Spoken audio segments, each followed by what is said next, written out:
우리가 행복하지 못한 이유, 그 이유는 우리가 착각을 하고 있지만 사실은 어, 행복하다고 생각하지 못하는 이유가 있습니다. 그게 뭐냐면 불행하다고 생각할 수 있는 문제가 우리 앞에 있는 겁니다.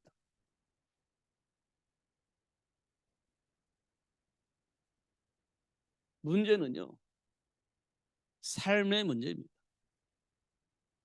삶이 뭔가 왜곡되어 있기 때문에 문제를 만나게 되어지고, 문제를 만났을 때 해결할 수가 없습니다.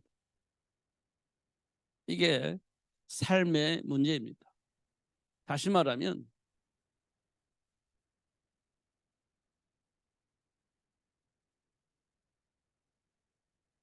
왜곡된 생각이 우리 안에 있는 겁니다. 왜곡되어져 있는 생각입니다.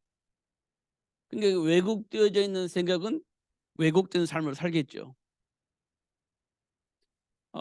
그래 되면 문제를 만나게 되어집니다. 그러면 문제를 만났을 때 왜곡된 생각을 가지고 그 문제를 보는 거예요. 그럼 왜곡된 해결책을 가지고 삶의 문제를 해결하려고 하겠죠. 그게 삶의 문제입니다. 왜곡된 생각을 가지고 문제를 만났을 때 그 문제를 해결하려고 하는 거예요. 왜곡된 생각으로. 그게 지금 우리 삶 속에 드러나는 문제입니다. 그게 삶의 문제입니다. 이 말은 생각이 잘못되어졌다는 거예요. 생각이 잘못됐다는 겁니다. 뭐가 생각이 잘못됐냐? 그건 몰라요. 그래서 하나님이 우리에게 말씀을 기록해서 원인이 무엇인지, 과정 속에서 어떤 생각 속에서 어떤 판단을 하게 되어졌는지, 결과는 어떻게 나타나는 것인지 이걸 기록해 놓은 겁니다. 이게 성경이에요. 왜곡된 생각이 왜 내 안에 들어왔는지, 우리는 왜 그곳에서 벗어나지 못하고 왜곡된 판단 속에서 삶을 살아야 되는지, 음, 그런 것들을 우리에게 알려주시기 위해서 기록해 놨습니다. 그 성경이에요. 결과는요. 결과도 나와 있어 성경에. 이렇게 우리 인생에 대해서 보이지 않는 정신세계, 보이지 않는 영적 세계에 대한 모든 부분을 확실하게 보고 알 수 있도록 기록해 놓은 겁니다. 이게 성경입니다. 그럼 우리에게 가장 중요한 단어가 있습니다. 그게 뭐냐? 그리스도입니다. 가장 중요한 단어 그리스도예요. 이 그리스도를 아는 것이 굉장히 중요한 겁니다. 그러면요, 문제 해결되고요, 약속된 축복을 누릴 수 있습니다. 누구든지 상관없어요. 그리스도를 아는 순간 어떤 문제가 와도 답을 쓸 수 있어요. 답을 쓴다는 말은 결과물도 나오게 된다는 겁니다. 그 삶의 열매예요, 그게. 이런 것들을 확인할 수 있습니다. 그리스도를 모르면 안 되는 겁니다. 안 되는 거예요. 어떤 답도 쓸 수가 없어요, 그리스도를 모르면. 왜냐하면 그리스도를 모른다는 것은 지금 내게 와 있는 문제의 원인을 모른다는 얘기예요.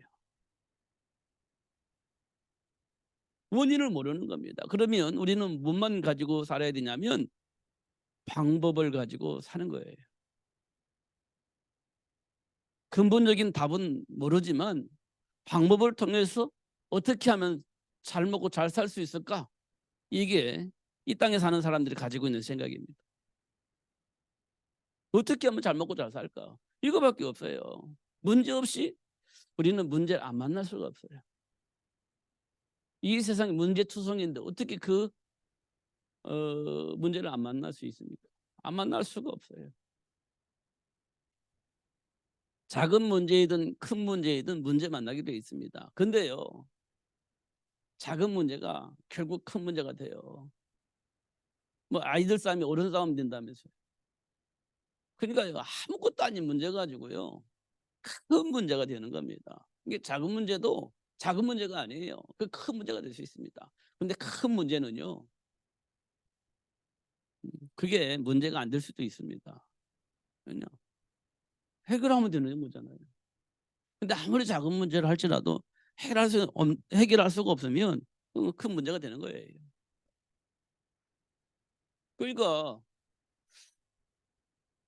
문제를 만나게 되는데 그 문제에 대한 원인과 답을 안다면 아무런 문제가 되지 않지 않습니까? 아무런 문제가 되질 않는 거예요. 원인을 안다면. 제가 시계가 보니까 멈춰져 있어요. '배터리 문제구나.' 하고 배터리를 구입하려고 이렇게 이제 가게에 갔는데 가게가 없어져 버렸어요. 그리고 배터리를 구입을 못 했네요. 이런 것도요. 기분 상할 수 있는 일이에요. 생각해 보면. 아무것도 아니잖아요. '없구나.' 하고 돌아오면 되잖아요. 아무것도 아니에요. 근데요 기분 나쁠 때는요. '아 기분 나쁘네.' 이렇게 들 수 있어요. 어. 그게 아무것도 아니잖아요. 그러면 속상하면 이게요. 다른 내 안의 속상함이 아무것도 아닌 다른 사람에게 전가된다니까 이게. 내가 스트레스 받으면 이 스트레스 받은 것이 다른 사람에게 전가가 돼요. 기분 나쁘다는 것이 표가 나는 거지.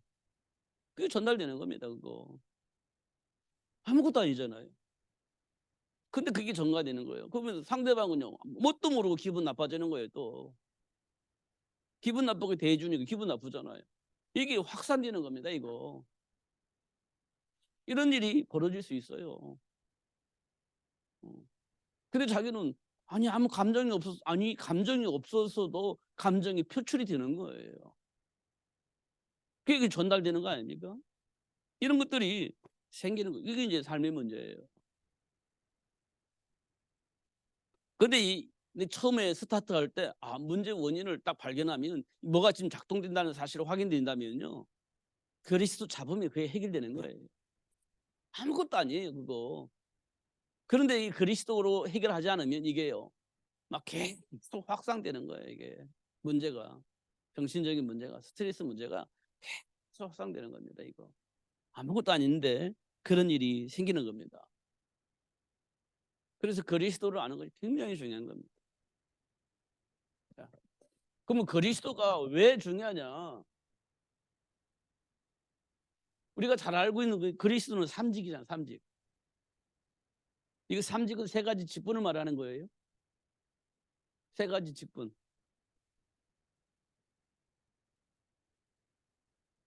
이게 정말 기독교인은 이게 정말 중요한 겁니다 이거. 이거 정말 기억을 해야 돼요. 아니 삶 속에서 확인해야 됩니다 이거. 첫 번째 왕직입니다 왕직. 왕직은 통치하는 거예요 통치. 왕은 통치하는 거잖아요. 왕직은 통치하는 거. 어떤 통치를 하냐?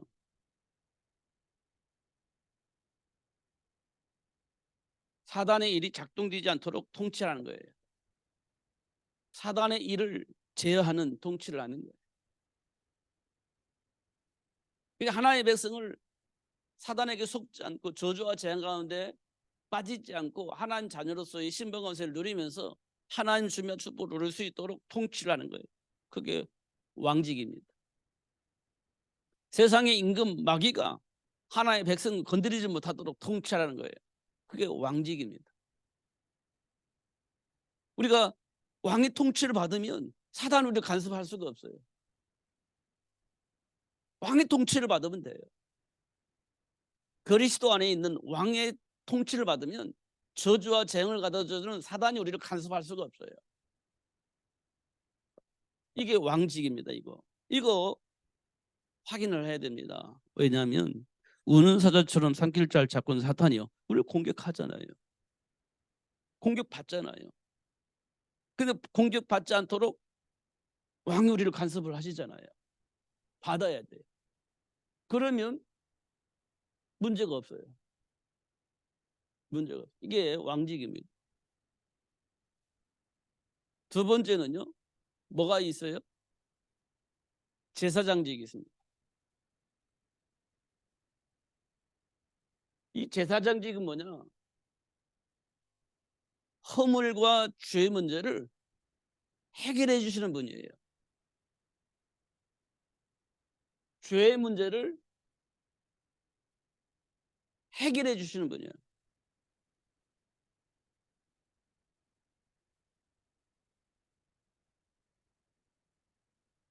해결해 주시는 분. 죄의 문제를 해결해 주시는 분이에요. 이게 다시 말하면 해결할 수 있는 통로 역할을 하는 거죠. 통로 역할을 하는 거예요. 제사장직입니다. 구약에 보면 제사장이 있잖아요. 제사장이 우리 죄를 해결해 줄 수는 없잖아요. 하나님이 하시는 일이니까. 제사장이 하나님께 피 가지고 가서 얘기를 하는 거예요. 그럼 하나님이 그 제사장의 피를 보고 죄와 허물을 용서해 주시는 겁니다. 통로 역할, 통로. 피제사를 하나님께 들고 갈 때 그 피제사를 보고 하나님의 백성들을 용서해 주시는 겁니다. 제사장 얘기예요. 이거 누가 하셨냐? 예수님께서 십자가에서 피 흘리심으로 이 땅의 모든 죄와 저주에 빠져 있는 사람들을 용서할 수 있는 통로를 만들어 주시는 겁니다. 제사장이에요. 그러면 이걸 누가 받냐? 믿는 자가 받아야 이걸. 이 제사장의 이 역할을 하셨던 예수님의 그 십자가를 믿는 자가 이 복을 받아요. 우리는 죄와 허물로 죽었던 사람이기 때문에 이 제사장직이 없으면 우리가 하나님 앞에 나갈 수가 없어요. 십자가에 피 흘리신 십자가에서 피 흘리신 예수님의 그 희생이 없더라면 우리 하나님 만날 수가 없어요. 이 일을 예수님께서 하신 거예요. 십자가에서. 그게 제사장이라는 겁니다. 제사장직. 세 번째요. 중요한 겁니다. 선지자직입니다. 선지자는 뭐냐면 하나님이 원하시는 것, 그다음 준비된 축복, 이것을 알려주시는 분이에요. 하나님이 원하시는 것, 그리고 그 일을 위해서 준비하신 축복을 알려주시는 분이에요. 알려주는 직분이에요. 이 세 가지가 우리 인생의 전부다입니다. 사단이 우리를 공격하지 못하도록 우리를 관리해 주죠. 우리 허물이 있을 때 용서해 주죠. 그다음 하나님 준비한 축복을 알려서 누릴 수 있도록 도와주죠. 이 세 가지 직분을 우리는 뭐라고 말해요? 삼직이라고 하면서도 그리스도라고 얘기를 하는 거예요. 이 그리스도 안에 이 삼직이 있는 거예요. 우리가 이 그리스도를 알면 이 축복을 받아 누릴 수 있는 거예요. 그 삶 속에서 이게 이제 일어나는 일이거든요. 사단이 막 공격할 때 왕직 그리스도 이름으로 우리가 보호를 받는 거예요. 허물과 죄를 죽어가지고 어떻게 해야 될지 알지 못하고 있을 때 제사장직을 통해서 우리가 치유함을 받는 거예요. 그리고 하나님이 준비한 축복을 알게 하시는 선지자직을 통해서 우리에게 준비된 축복을 발견하고 누릴 수 있게 되어지는 겁니다. 이 일을 하시는 직분을 우리는 그리스도라고 얘기를 해요. 이게 이름이 아니고 직입니다. 직. 이 그리스도를 직분을 가지고 있는 분이 누구냐? 누구예요? 예수. 예수입니다. 이 삼직을 가지고 있는 분이 예수예요. 그래서 우리는 예수를 그리스도로 믿습니다. 그리스도로. 지금 우리나라 대통령은 윤석열이라는 사람이 우리나라 대통령입니다. 그 전에는요, 문재인이라는 사람이 우리나라 대통령직을 수행을 했습니다. 그러면 예수님은 그리스도인을 하신 분이에요. 그리스도. 그래서 우리는 이 예수를 믿습니다. 이 예수를 믿어요. 그냥 믿습니다. 교회 다니는 거 말고 정말 믿는 거예요. 내 생각 속에 예수를 믿는 거예요. 삶 속에 이 예수를 믿는 거예요. 감정 속에서 이 예수를 믿는 겁니다. 예수. 이 예수를 믿는 거예요. 그리스도 되신 예수를 믿는 겁니다. 그러니까요. 어떻게 해요? 마음으로 믿고 입으로 시인하는 거죠. 마음으로 믿어. 아, 그래 맞아. 그리고 입으로 시인하는 거예요. 어떻게 해요? 예수님을 그리스도로 내 안에 주인으로 영접을 하는 겁니다. 이제 내 마음대로 사는 게 아니고 예수님께서 원하는 대로 사는 거예요. 그게 예수님을 나의 주인으로 모시는 겁니다. 예수님을 주인으로 모셨는데 내 마음대로. 그 예수님 주인이 아니죠. 내 감정대로. 그 예수님이 주인이 아니네. 그러니까 우리가 예수님을 주인으로 모시자 이렇게 자꾸 강요하는 것처럼 생각하는데요. 그게 참 왜곡하는 거예요. 오해하고 있는 거예요. 우리 인생은요. 본래 하나님의 형상 창조하셨어요.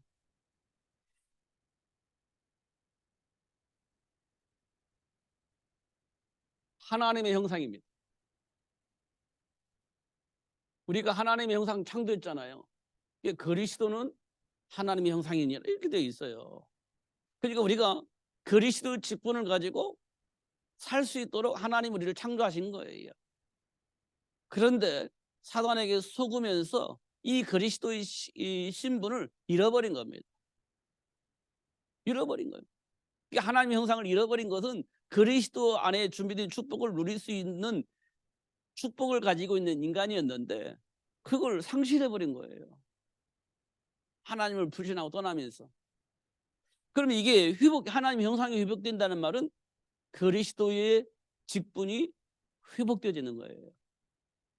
그러면 그리스도 직분이 회복되려면 그리스도 대신 예수님을 주인으로 들어와야 이 하나님의 형상이 회복되는 겁니다. 자꾸 강요한다고 착각을 하는데 그게 아니에요. 본래 우리가 하나님의 형상이었는데 하나님의 형상이 회복되려고 하니까 예수가 필요한 겁니다. 그래서 예수를 영접하는 거지. 자꾸 강요한다고 착각을 하면 안 되는 거예요.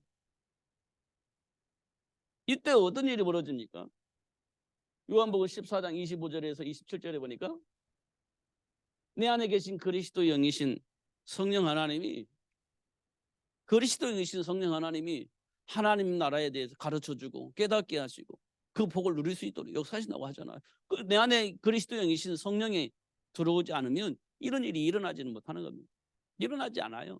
절대 일어나지 않습니다.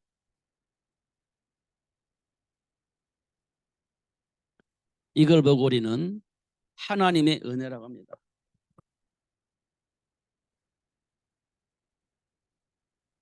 하나님의 은혜. 이게 여기까지가 하나님 은혜로 되어지는 겁니다.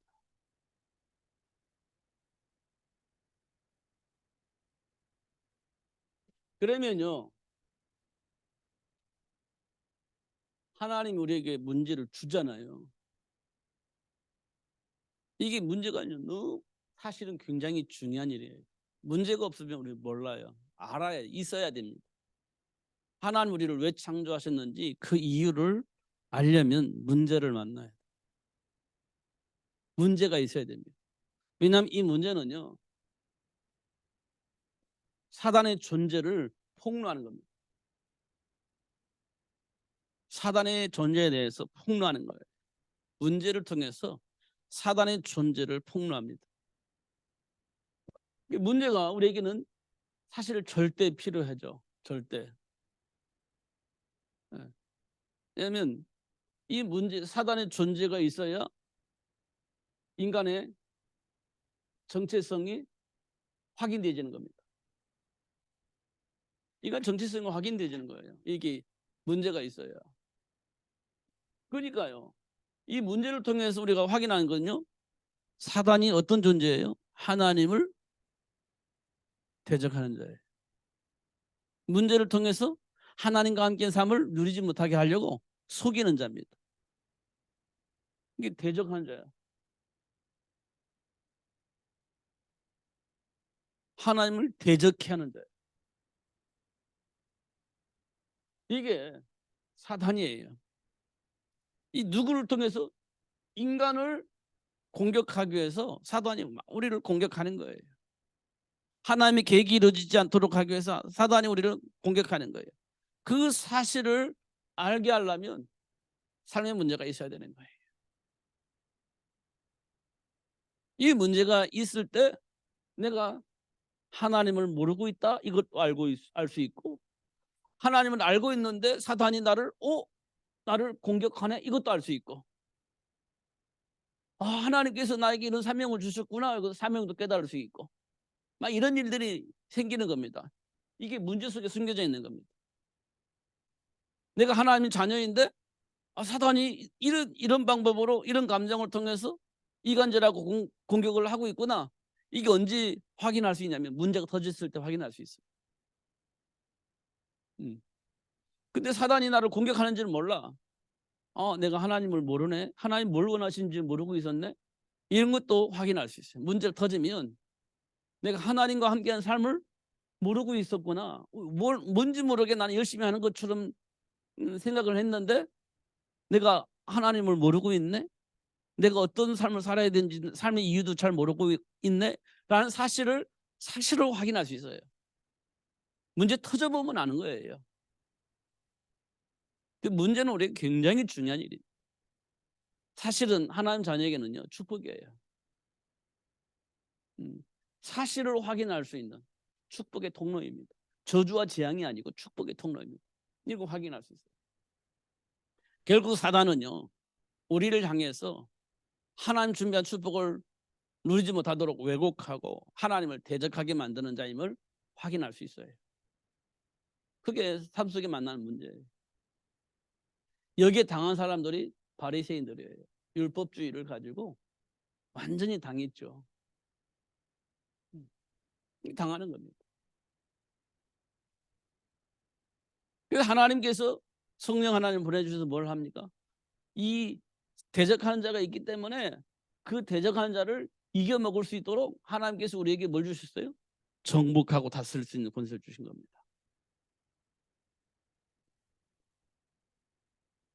이걸 이겨먹을 수 있는, 정복하고 다스릴 수 있는 권세를 준 거예요. 이걸 삶 속에서 문제를 만났을 때 확인할 수 있게 하시는 겁니다. 만약 문제를 안 만나, 이거 모르지, 뭐 있으나 마나지 이거. 근데 문제를 만나보면 대적자도 할 수 있고 이걸 이겨먹을 수 있도록 하나님 우리에게 권세를 주셨다는 사실을 알게 되어져요. 이 모든 것이 어디에서 확인할 수 있냐면 우리가 잘 알고 있는 언약 안에서 확인할 수 있어요. 하나님 주시는 언약이, 이거는요, 하나님이 준비하신 축복입니다. 이게 언약 속에 감춰져 있어요. 이 언약 알게 되면 이 세 가지가 다 확인할 수 있는데요. 이게 어디서 확인할 수 있냐? 문제 만났을 때 확인하는 거예요. 문제 만났을 때. 우리는 문제 해결하려고 발버둥 치지만 해결을 하려고 해서 해결되는 게 아니에요. 이 축복을 알게 될 때 이거는요, 당연히 해결되어지게 돼 있는 거예요. 사단의 일은 우리가 정복할 수 있잖아요. 몰랐을 때는 막 당황스럽지만 알고 나니까 이거 아무것도 아니야. 정복할 수 있는 권세가 있으니까. 근데 그걸 구별해야 되잖아요. 그 언약 안에서 그게 구별이 되는 거예요. 그 문제될 게 아무것도 없잖아요. 아무것도 없습니다.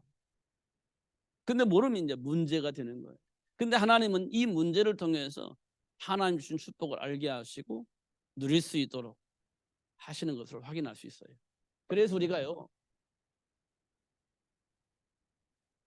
굉장히 중요한 단어를 잡고 있어요. 그게 세계복음입니다. 굉장히 중요한 단어예요, 이게. 우리 삶 속에 정말 중요한 단어예요. 이거 해야 되거든요. 그러려면 뭐가 필요하겠어요? 지식이 필요해요. 무슨 지식이요? 세상을 통치할 수 있는 지식. 세상을 관리할 수 있는 지식, 이게 필요한 겁니다. 세계복음을 그게 필요한 거예요.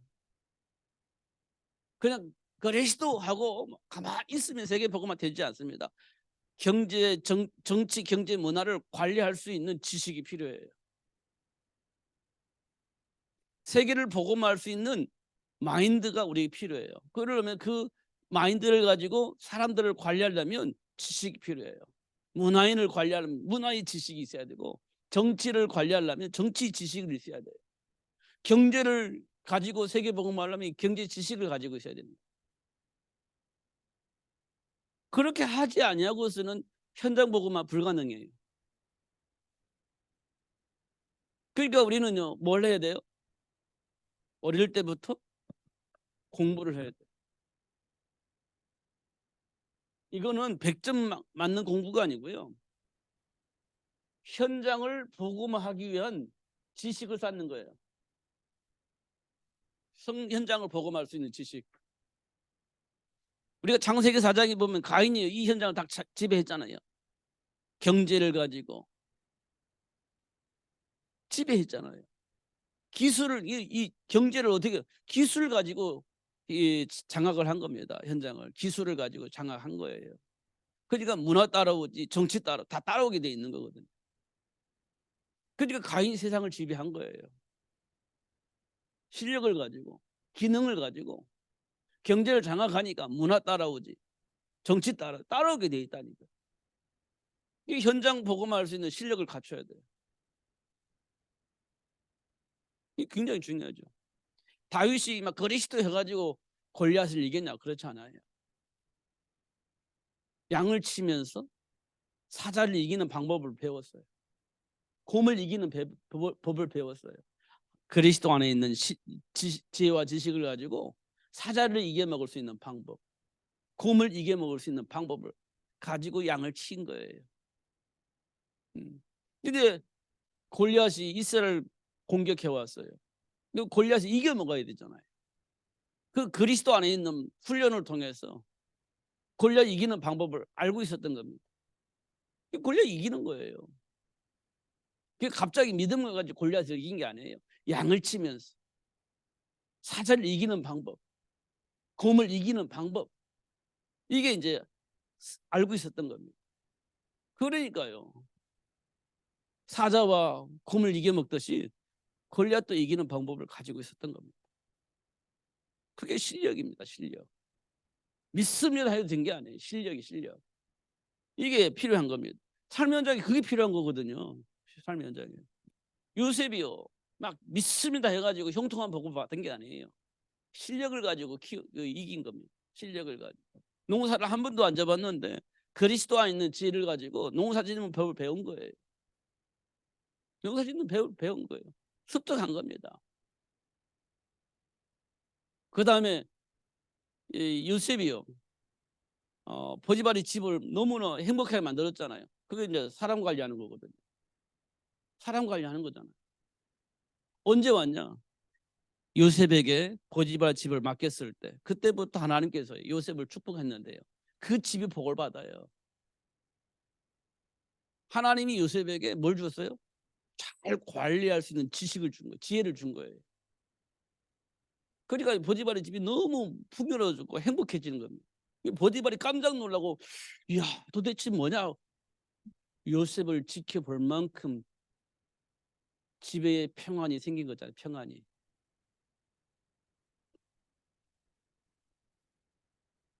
그게 실력입니다. 실력.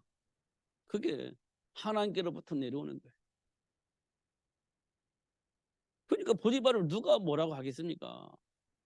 감옥 간수들도요, 요셉에게 다 맡기고 손 안 대잖아요. 그게 인정받은 거잖아요. 그게 실력인 겁니다.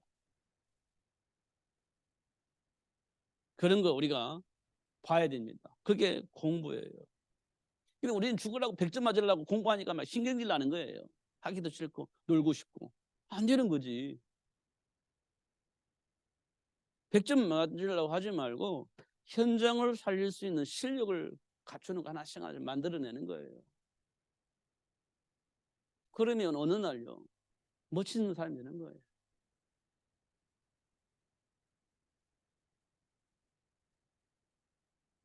그러면 하나씩 하나씩 확인해야 됩니다. 그러면서요, 이거 하려면요, 확인을 하는 겁니다. 어디 현장에서 확인하는 거예요. 현장에서요. 문제는 무엇인지, 해결책은 무엇인지, 해결하려면 뭐가 필요한지, 문제를 만났는데 이 문제를 어떻게 하면 해결할 것인지 답을 찾아야 되잖아요. 이게 이제 현장에서 확인하는 겁니다. 현장에서 만난 문제로 이게 뭐가 문제인지, 해결하려면 뭐가 필요한지 이걸 찾아내는 거예요. 그게 현장 공부입니다. 현장 공부. 이게 절대 필요한 겁니다. 왜냐하면 우리 삶 속에 문제가 있기 때문에 해결을 해야 되잖아요. 원인이 뭔지, 해결하려면 뭐가 필요한지 이걸 찾아내는 겁니다. 이게 공부예요. 그러면 됩니다. 근데 사단은 이거 하지 못하게 만드는 겁니다. 세상 문화를 만들어 놓고 이거 못하게 만드는 거예요. 현장의 배경 보지 못하게 만드는 겁니다. 그리고 오직 100점 맞는 공부를 하는 거예요. 현장 문제 신경 안 쓰게 만듭니다. 그냥 100점 맞는 공부만 하는 거예요. 그러니까 예수 믿는 사람들이요, 무조건 100점 맞는 공부만 하는 거예요. 현장은 전혀 관심이 없습니다. 공부 방식이 그래요. 무조건 100점 맞아야 돼. 왜냐? 그래야 좋은 고등학교, 좋은 대학교 가니까, 좋은 직장 가니까. 그 공부만 하는 건 죽으라고 하는 거예요.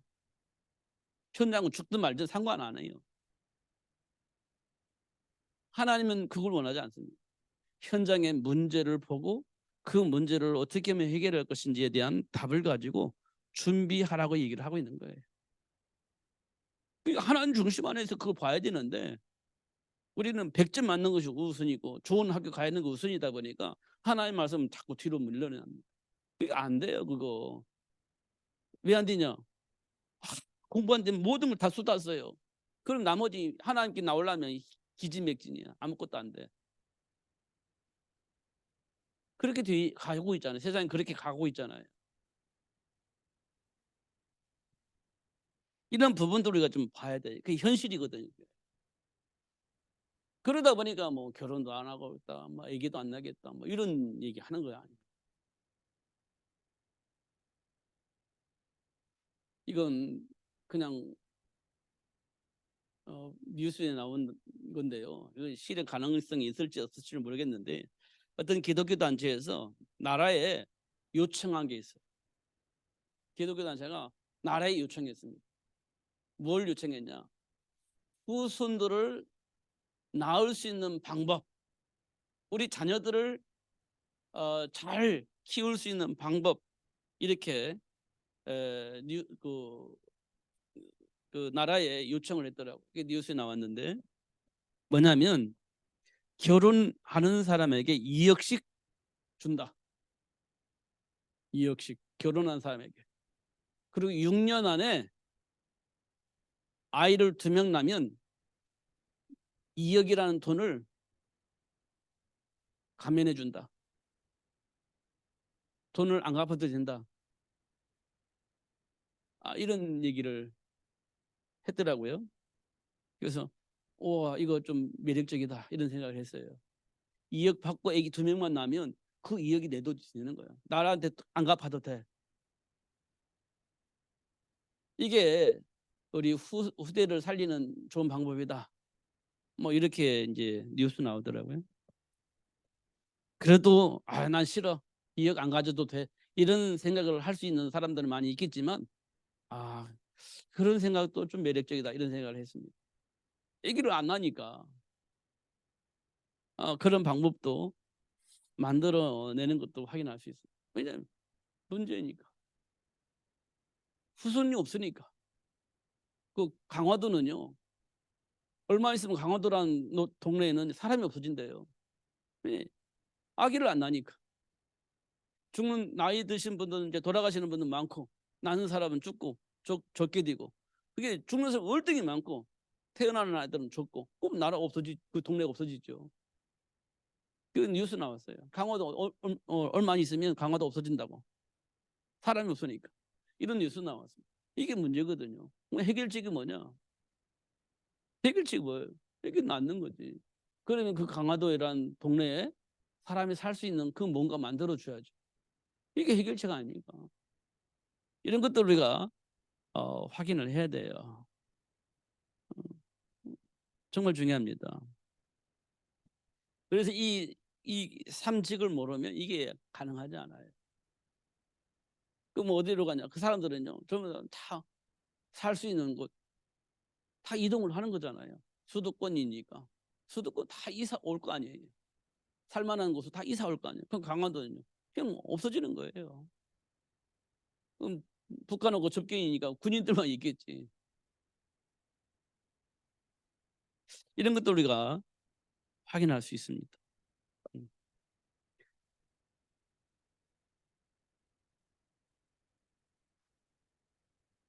그러니까 지금 우리는요, 정말 중요합니다.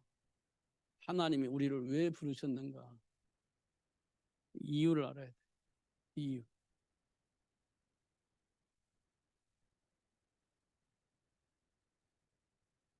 이걸 알아야 돼. 이걸 알아야 돼. 이걸 보고 우리는 소명이라고 합니다. 소명. 왜 부르셨을까? 그러니까요, 복의 근원으로, 사람 낚는 업으로 이렇게 부르신 거예요. 사람 업으로 부르신 겁니다. 그 사명이 생기죠. 알면 사명이 생기는 거예요. 그 뭡니까? 어린 양 먹이는 거죠. 어린 양 먹이는 겁니다. 그리고 뭐 합니까? 제자 사유고 시스템 세우는 겁니다. 이게 사명이죠. 이런 것들을 성경은 다 기록하고 있습니다. 그래서 뭐 한다고요? 세계복음화 하시겠다는 겁니다. 지금 이 시대가 참 혼란하고 복잡하지만 우리가 하나님 안에서 보면 단순합니다. 복잡하지 않습니다. 그리스도를 통해서 제자 만들고 시스템 만들어내는 겁니다. 그럼 어느 날 로마가 복음화 되어지듯이 세계가 복음화 되어지는 겁니다. 이런 부분들을 우리가 확인을 꼭 하셔야 됩니다. 세상이 말하는 그 철학이나 그런 것도 중요하지만 근본 문제를 확인하고 재해석하는 것이, 재조명하는 것이 우리에게 매우 중요하다는 겁니다. 우리 하나님 자녀니까. 그래서 혈과 육의 싸움이 아닌 영적 싸움을 하게 되면 어느 날 시간표가 지나면 전부 다 회복되어지게 하셨던 하나님의 역사를 체험하게 된다는 겁니다. 하나님 지금 이걸 원해요. 그리스도를 알고 그 안에 준비된 축복을 누리기를 원하는 겁니다. 지금 삶 속에 있는 말로 표현할 수 없는 많은 문제들이 있겠지만, 갈등이 있겠지만, 지금 하나님 원하는 건 내가 그리스도 안에 있는 축복을 알고 깨닫고 누리기를 원하고 계시는 겁니다. 그게 하나님 우리에게 벌려주신 축복인데 그걸 회복해서 누리기를 원하는 겁니다. 그렇게 하기 위해서 많은 사건들이 벌어지는 거예요. 그것 때문에 많은 사람들 때문에, 환경 때문에 막 속 터져 죽겠지만, 속 터져 죽는 그 사람이 이 축복을 알고 깨닫고 누리기를 하나님 원하고 계신다는 거예요. 그 속 터지지 않으면 그거 알겠어요? 속 터지니까 이걸 알게 되는 거지. 하나님 그렇게 작업을 하고 계시는 겁니다. 하나님이 지금 나를 얼마만큼 사랑하고 있고 하나님이 얼마만큼 나를 기다리고 계시는지 꼭 확인을 하셔야 됩니다. 그러면 돼요. 안 될 수가 없지. 오늘 16절에 보니까 그들을 위하여 한 성을 이미 예비해 놓으셨다는 거예요. 예비해 놓으셨다. 그렇습니다. 지금 기다리고 계시는 거예요. 속지 마시고 누리시는 여러분 되시기를 예수님 이름으로 축복합니다. 기도하겠습니다. 살아계신 하나님 아버지 감사합니다. 오늘 또 분명한 답을 주시고 누릴 수 있도록 축복하신 하나님께 감사합니다. 문제가 아님을 다시 한번 확인하게 하시고 그 문제를 통한 정체성을 회복하게 하시고 누리게 하시는 하나님의 시간표임을 확인할 수 있도록 축복해 주옵소서. 예수님 이름으로 기도하옵나이다. 아멘.